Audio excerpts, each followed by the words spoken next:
నమస్తే, welcome to our channel. నేను మెస్సేరి.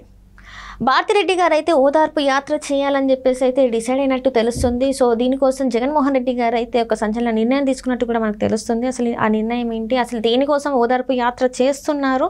So ఈ అంశాన్ని మనకు వివరించడానికి మనతో పాటు ఉన్నారు TDP official spokesperson Suryadevara Latha garu. నమస్కారం మేడం.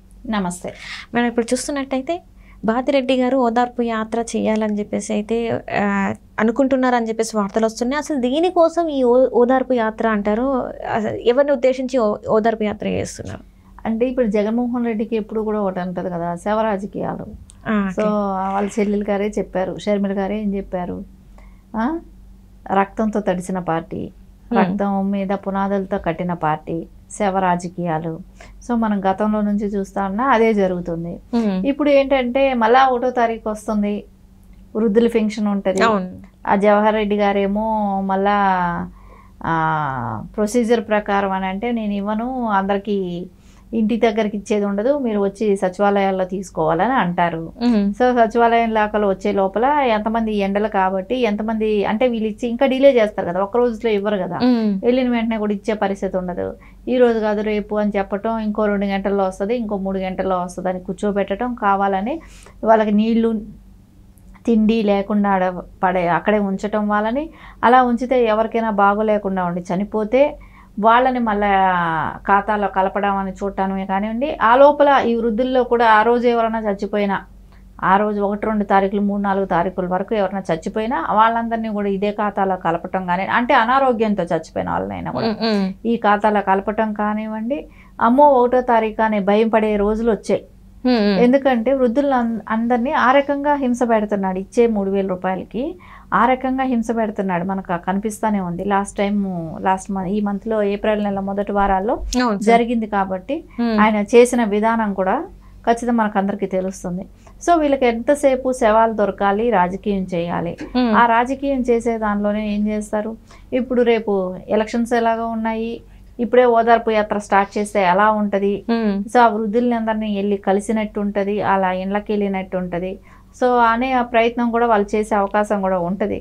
కానీ ఇది ఎంతవరకు ఇది కలిసి వస్తుందో రాదనేది వేరే విషయం. ఎందుకంటే ప్రజలందరికీ తెలుసు కదా, ఎవరు ఇక్కడ ఇవ్వద్దని చెప్పట్లేదు, ఈసీ ఇవ్వద్దని చెప్పట్లేదు, అపోజిషన్ పార్టీ అధ్యక్షుడైన నారా చంద్రబాబు నాయుడు గారు ఇవ్వద్దని చెప్పట్లేదు, అందరికీ ఇంటి దగ్గర ఇవ్వమనే చెప్తున్నారు, కోర్టు కూడా అదే చెప్తుంది. సో ఇక్కడ అబ్జెక్ట్ చేసే వాళ్ళు ఎవ్వరు లేరు కదా. సో అందుకని ఖచ్చితంగా వాళ్ళు ఏ ప్రయత్నం చేసినా అది రివర్స్ వాళ్ళకే తగులుతా ఉంది. ప్రతి దానిలో కూడా అదే జరుగుతూ ఉంది. ఇప్పుడు ఈవిడ శవయాత్రలు చేస్తే, అదే శవయాత్ర అంటానికి కారణం ఏంటంటే ప్రతిసారి వాళ్ళు చేసేది శవ రాజకీయాలు కాబట్టి ఆ యాత్రే అనాల్సిందే. ఎందుకంటే ఆడ వెళ్ళేది ఒక దండేసి ఇది తెలుగుదేశం వైఫల్యం మూలం వాళ్ళు చేసిన ఇబ్బంది, వాళ్ళే ఇవ్వనివ్వకుండా చేశారని చెప్పుకుంటూ తిరగటానికి చేస్తున్న ప్రయత్నం చేయాలనే వాళ్ళ ఆలోచనలో ఉన్నారు కాబట్టి, సరే ఈ ఆలోచనలు ప్రజలు ఎంతవరకు రిసీవ్ చేసుకుంటారు. సో వాళ్ళు ఎవరికి తెలియదా ఇది అంటే, వయసునాళ్ళకి తెలియదని ఎలా అనుకుంటాడు. ఈవేళ రేపు మొత్తం సోషల్ మీడియానే కానివ్వండి, విలేజ్ల్లో కూడా న్యూస్ పేపర్లు వెళ్తాయి, అందరూ చదువుకుంటారు. సో కొంతమంది అలాంటి తెలియని వాళ్ళకైనా కూడా వాళ్ళ ఇంట్లో మనవాళ్ళలో, వాళ్ళ కోడళ్ళలో, కూతుర్లో ఎవరో ఒకళ్ళు చెప్తారు. సో ఇది అనేది. సో ఎన్ని రోజులు మనం చూసాం, ఈ మంత్లోనే మనం ఫస్ట్ వీక్లో మంచాల్లో పడుకోబెట్టుకొని 4 మోసుకుపోవటం, పెన్షన్ సచివాలయాల వరకు వీడియోస్ కూడా చూసాం. అంటే వాళ్ళకి మీరు అంత బాధపడే బదులు అంత వాళ్ళ మనుషులు మోయించి వెళ్ళేవాళ్ళు, బ్లాక్ జెండాలు పట్టుకుని అలా వెళ్ళేవాళ్ళు. అక్కడ ఆల్రెడీ చెప్పారు కదా, సచివాలయం సిబ్బంది వచ్చి ఇంటికి వచ్చి ఇవ్వాలి అనేది చెప్పారు కదా. వాలంటీర్లతో కాకుండా సచివాలయ గవర్నమెంట్ ఉద్యోగస్తులతోనే ఇవ్వచ్చు అని చెప్పారు కదా. సరే, కానీ ఎందుకు ఈ డ్రామాలు చేశారు అంటే అక్కడ కూడా అప్పటికి ఖజానాలో డబ్బులు లేవు కొద్ది రోజులు. సో అందుకోసం లేట్ అయింది. ఆ లేట్ అయిన దాన్ని ఎవరి మీద నెట్టారు, అపోజిషన్ పార్టీ అని తెలుగుదేశం మీద నెట్టడానికి ప్రయత్నించారు. కానీ అప్పటికి మొటిక్కాలు వేసింది కోర్టు కానీ ఈసీ కానీ, అయినా మనకు పట్టదు. సో మనం అవన్నీ కూడా చూస్తుంటే మనకు ఆయన కోర్టుకు మొటిక్కాలంటే ఇంకొక విషయం గుర్తొచ్చింది. ఏదైతే ఆయన కోర్టుకు వెళ్ళి కడప కోర్టులో వెళ్ళి వివేకానంద రెడ్డి గారి హత్య గురించి డిస్కస్ చేయకూడదని స్టే ఆర్డర్ తెచ్చాడో, సో దాన్ని ఆయనే మాట్లాడడం జరిగింది. సరే ఆయనే స్టేజ్ అడుగుతాడు, ఆయనే తెచ్చుకుంటాడు. సో అపోజిషన్ వాళ్ళు మటుకు మాట్లాడకూడదు, ఆయన మటుకు మాట్లాడచ్చు. సో ఆయన మొన్న పులివెందుల్లో మాట్లాడాడు కదా, సో అది తప్పుగా అనిపించలేదా? ప్రతిసారి అంతే, వాళ్ళకి కోర్టు ధిక్కారమే కానివ్వండి, ఈసీని లెక్క చేయకపోవటమే కానివ్వండి, వీళ్ళ రాజకీయ అవసరాల కోసం ఎవరినైనా చనిపోతారా అని ఎదురు చూడటమే కానివ్వండి. సో ఇవన్నీ కామన్గా జరుగుతూనే ఉంది. ఇప్పుడు కోడికత్తికి బదులు గులకరాయి ఎట్లా వచ్చిందో, సో ఇవన్నీ కూడా ప్రాసెస్సే. రోజుకు ఒక ఇష్యూ కావాలి వాళ్ళకి. డెవలప్మెంట్ మేము ఏం చేసాం, మాకు మీరు ఓటేస్తే మేము ఇది చేస్తామని చెప్పుకునే ఇదిలో వాళ్ళు లేరు. సో వాళ్ళకి ఎంతసేపు కూడా ఏంటంటే ఏదో ఒక ఇష్యూ, ఏదో ఒక టాపిక్ మీద దాని గురించి ఆ రోజు డిస్కషన్ అయిపోవాలి. చంద్రబాబు నాయుడు గారు చెప్పే సూపర్ 6 కానివ్వండి, ప్రజలకి వాళ్ళు ఇస్తానన్న కొత్త స్కీమ్లే కానివ్వండి, అదే వాలంటరీ వాళ్ళకి 10,000 కానివ్వండి, ఇట్లాంటివన్నీ కూడా ఎక్కడ డిస్కషన్కి రాకూడదు. ఇవి డిస్కషన్కి వస్తే ఖచ్చితంగా తెలుగుదేశం పార్టీకి ప్రజలందరూ కూడా మద్దతు తెలుపుతారు. కాబట్టి ఖచ్చితంగా అందుకోసం ఈ డిస్కషన్కి రాకూడదనే ఉద్దేశంతోనే రోజుకి ఇట్లాంటి పనికిమాలిన టాపిక్స్ అన్ని తీసుకుంటూ రోజు ఏదో ఒకటి డైవర్ట్ చేయాలనే ఒక ఆలోచనలో చేస్తున్న ప్రయత్నమే. రేపు ఆవిడ వెళ్ళినా ప్రజలు దాన్ని ఎలా రిసీవ్ చేసుకుంటారనేది అది ప్రజలకు కూడా తెలుసు. ఇవి అంతా ఫేక్ అంటే అప్పుడు ఇట్లా చేశారు కాబట్టి ఓదార్పు యాత్ర అంటే రాజశేఖర్ రెడ్డి గారు చనిపోయిన మరణం తర్వాత జరిగిన వాటికి అదేలాగా ఇప్పుడు మళ్ళా అంటే అధికారం అంటే ఎలక్షన్స్ టైంలో ఇప్పుడు చేయడానికి కూడా తక్కువ టైం ఉంది కాబట్టి సో ఆవిడ ఎంతవరకు అది చేస్తారో చూడాలి.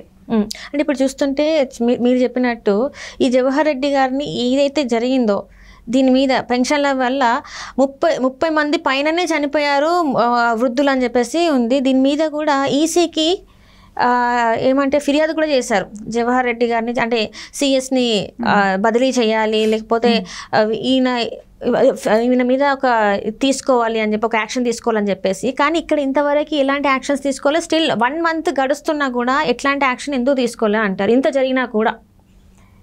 అంటే ఇక్కడ జగన్మోహన్ రెడ్డి ఆయన పెన్షన్ ఇవ్వటం లేట్ అయ్యేటప్పటికి అప్పటి వరకు ఎండల్లో కానివ్వండి, వీటి మూలాన వాళ్ళకి అనారోగ్యం రావటం కానివ్వండి, అలా చనిపోయిన వాళ్ళు 32 మంది అని అన్నారు.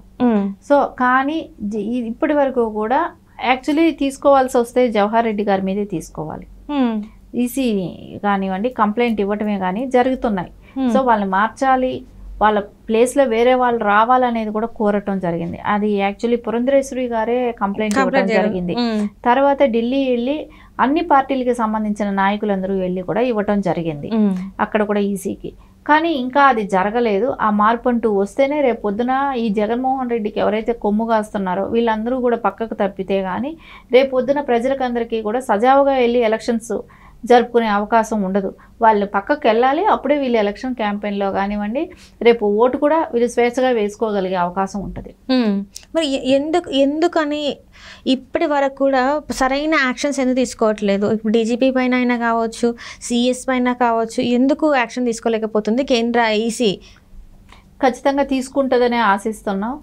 ఎందుకంటే టైం కూడా ఇంకా 10-15 రోజులే, 10 రోజులే ఉన్నాయి, 15 రోజులే ఖచ్చితంగా తీసుకుంటుందనే అనుకుంటున్నాం. ఎందుకంటే వైఫల్యాలు కనపడుతూనే ఉన్నాయి, ఒకదాని ఒకటి కనపడుతూనే ఉన్నాయి. కాబట్టి తీసుకోవాల్సిన అవసరం అయితే ఖచ్చితంగా ఉంది.